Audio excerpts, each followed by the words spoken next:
Dialogue 16. The Corrupted You. From my house, a house not a home, I emerged, a young man filled with hope, and beheld the earth being torn asunder. Lava filled the cracks, rivers of liquid fire flowing across the face of the whole world, burning away the abodes of men. At my feet a stream of magma moved swiftly, and the heat of it I could feel on my skin. Beyond it I beheld, upon an isle between the rivers of death, a sword, ornate and golden, its point buried in the smoldering dirt. And there, encircled by fiery creeks, on its own isle, 100 feet from me, I beheld a tender and frightened lamb, shimmering white even beneath the foreboding skies of red and black. The she-lamb, the ewe, cried out for aid, and there was no one there but me to see its peril or lend it assistance. Yet even as I looked, there arose 3 serpents, from 3 positions as if points of a triangle, from out of the rivers of Abaddon.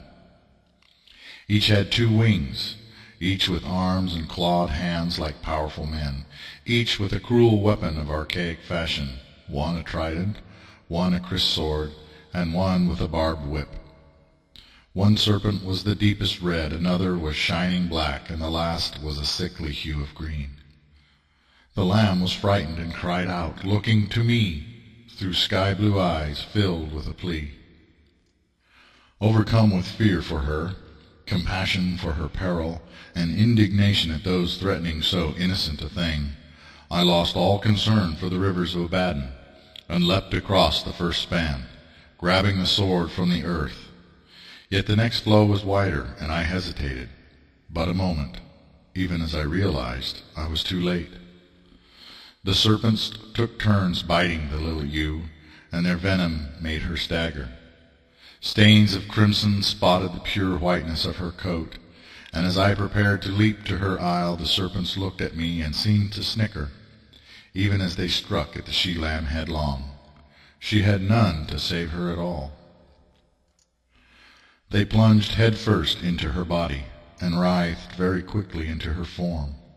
The lamb convulsed and staggered, shaking and choking for air, but did not fall. Rather, she was transformed. Her coat became soiled and mangy. Her eyes burned as the flames of hell.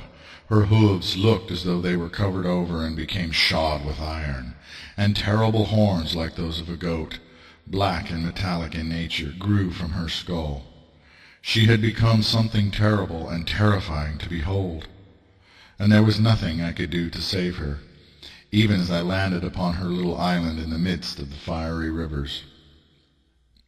She walked away from me, treading upon the burning liquid as if on solid ground, and I slumped to the ground and wept for the loss of something so precious and good. The meaning of this dream God has revealed long ago, but I leave it to the reader to discern each for themselves.